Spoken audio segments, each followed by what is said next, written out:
Well, so SEO has developed a lot in the last like 10 years. It went from only being like black hat building links to only optimizing content. But nowadays there's so many aspects of SEO. So you have Google using a lot of data points from behavioral data. That means that the way you appear in Google and whether you can actually answer questions that people ask in Google and satisfy the intent that people have when they search is getting more and more important. And also getting other websites to link to is getting a lot more difficult. So you have to really create a rock solid strategy if you want to obtain links, and if you want to reach out. You cannot just reach out to other websites and ask them to link to you. You have to have some valuable content. You have to have some linkable content that people actually would like to link to. And all of these aspects, they all kind of become kind of a part of how you do SEO, and that's the thing about SEO that I find most interesting is that it's so broad. It has so many aspects, from going from PR to technical like platform stuff to content to behavior. So there's a lot of different areas in it, and that's why I love it.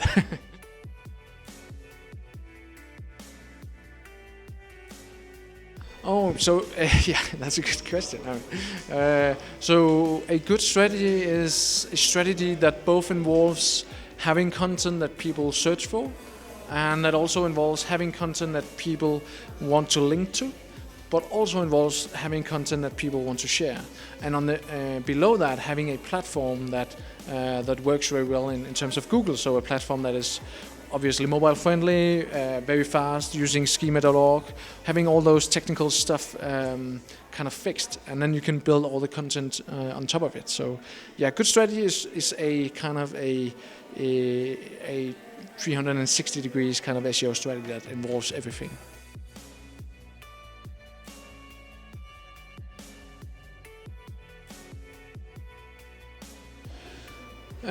Yeah, so I mean, having good content is getting more and more important when people are choosing what brands they want to interact with and what kind of e-commerce stores they want to buy at, or what brands they like. So creating content that people need or want at the given time in their customer journey is obviously important. So you should think in the customer journey when you do content and plan out what content pieces do I need in each piece, in each kind of step in the consumer journey. So if you want to satisfy clients or customers early in the process, you would have to create more informational guides, kinds of content that is kind of maturing the clients or customers to buy a product, while after the purchase, you would have to guide them in how to use your products and how to kind of repair or having a good use of the product. So thinking in the whole customer journey in your content map or your content plan is important.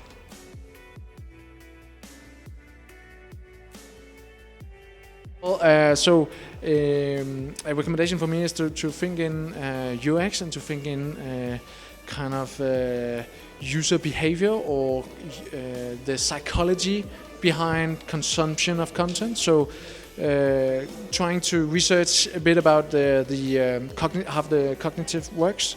There's a lot of, if you go into the UX and conversion rate optimization areas, there's a lot of different kind of like sense of urgency, USPs, so unique selling proposition, call to action, stuff like that. You have a lot of different tools to use when people are clicking your results compared to others.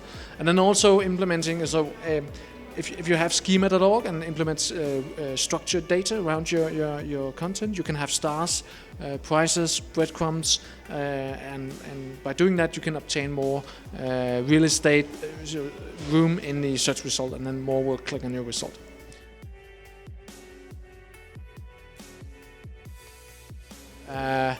I would think that that depends on how big your company is, because the larger company gets, the more difficult it gets to develop new content, because there's a lot more stakeholders and it gets a lot more bureaucratic. So I would actually say that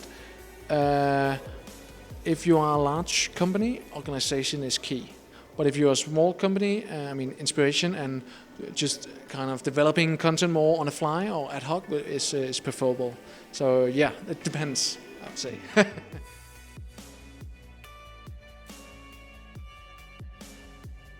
Yeah, it's funny because you can get a lot of knowledge by just reading online, reading blogs or reading studies, but it's when you kind of meet up in a place like this and meet other similar people and kind of get inspired by their enthusiasm and by their energy, that's where you really kind of understand stuff and get other angles on stuff, because you get it from other people instead of just reading stuff and watching videos or whatever you do. So I love being at events, and I love being at a CLICKSUMMIT, because I mean that's it's really a place where people get together and get great knowledge and have good fun. Yeah. So yep.